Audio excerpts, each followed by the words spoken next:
I'm diving into the worst news ever and challenging myself to stay positive while sharing it all with you.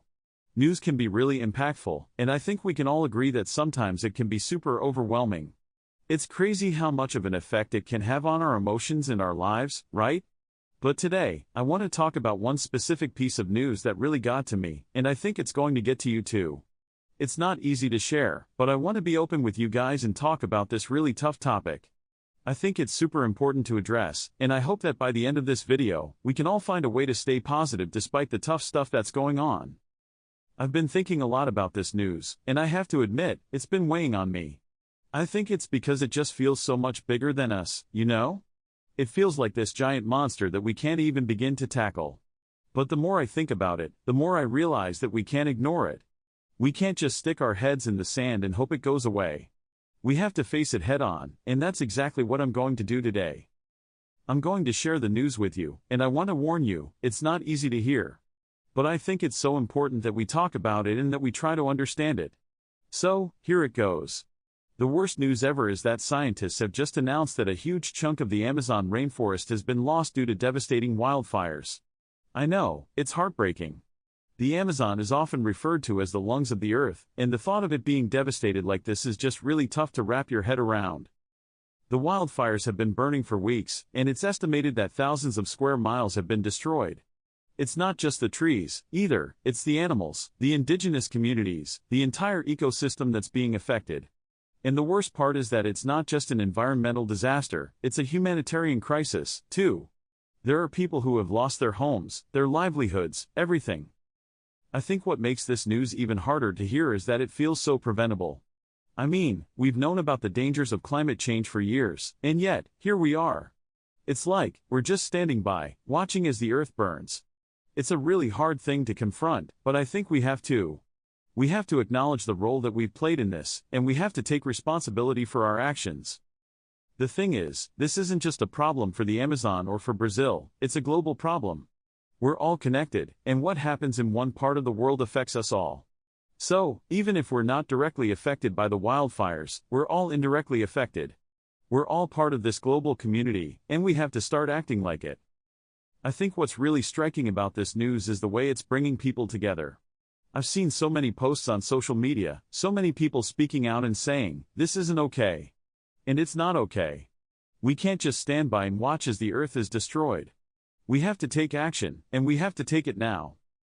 But even though it's a really tough time, I want to try to find some positivity in all of this.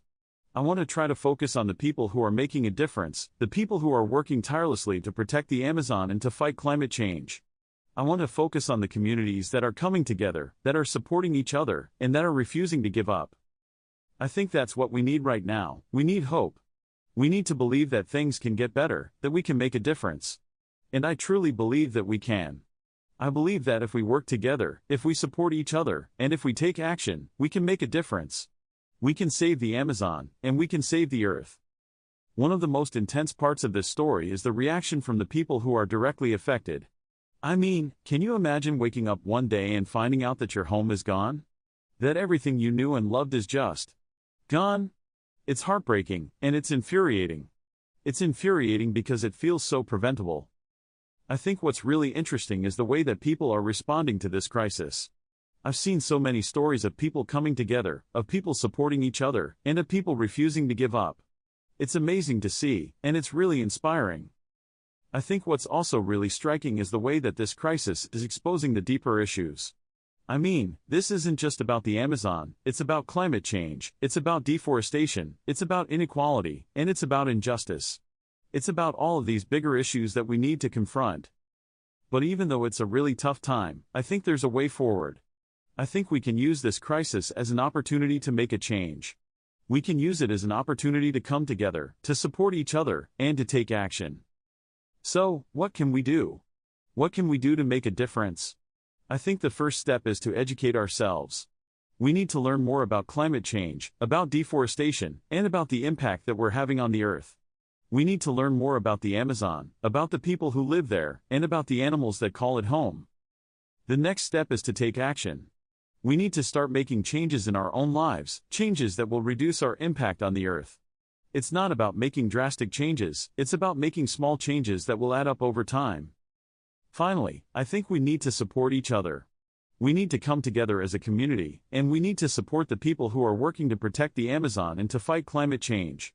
We need to support the people who are affected by this crisis, and we need to support each other. As I wrap up this video, I just want to say that I'm still trying to process this news. I'm still trying to wrap my head around the fact that the Amazon is burning, and that people are losing their homes and their livelihoods. It's a really tough thing to confront, but I know that we can do it. I know that we can make a difference, and I know that we can come out of this crisis stronger and more united than ever. So, thank you guys so much for watching. If you have any thoughts or comments, please leave them below. And if you want to learn more about this topic, I've got a link to another video in the description box. Thanks again, and I'll catch you in the next video.